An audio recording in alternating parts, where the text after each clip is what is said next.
Vater Fahrer bei den Hausbesuchen ist der David dort dabei.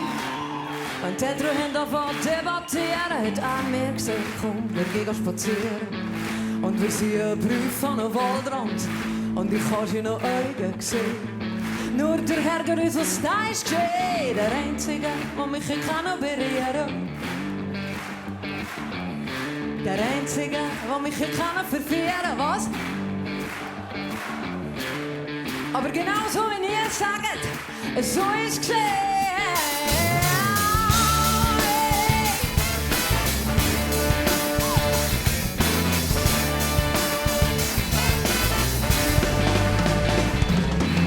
Immer brav, es ist nicht einfach zu machen.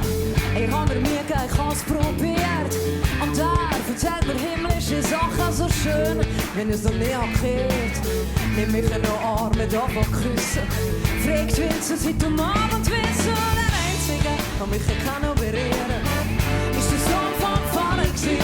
Der Einzige, der mich verführen kann, ist der Sohn vom Pfarrer gewesen. So ist es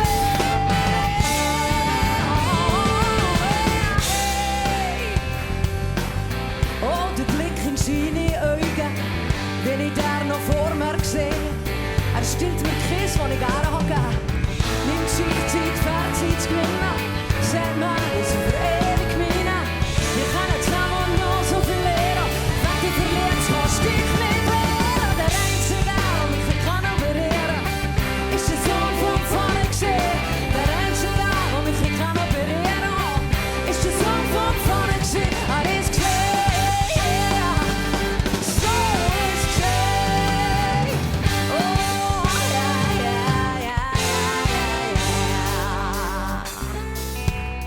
und jetzt stehe ich hier in der AVO Session und schaue Briefe und sehe die Sterne hier und denke, oh David, was habe ich gemacht? Ich bin doch noch gar nicht geheiratet.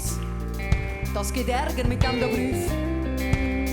Und ich denke an meine Großmama Selig, die immer gesagt hat, los Mädchen, wenn du nicht mehr weiter weisst, musst du einfach ein Petto. Petto hilft immer. Wie ist jetzt das wieder gegangen mit der heiligen Maria? Heilige Maria, Mutter Gottes, bitte für uns Sünde, yeah. Jetzt und in der Stunde, heute, morgen, übermorgen, bis an in alle Ewigkeiten. Heilige Maria, Mutter Gottes, bitte, bitte, bitte, bitte für uns Sünde. Jetzt und in der Stunde, yeah. Und ich singe Ave Maria, Halleluja. Ave Maria, Halleluja. Ave Maria, Halleluja. Ave Maria, oh, der Einzige,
Santis.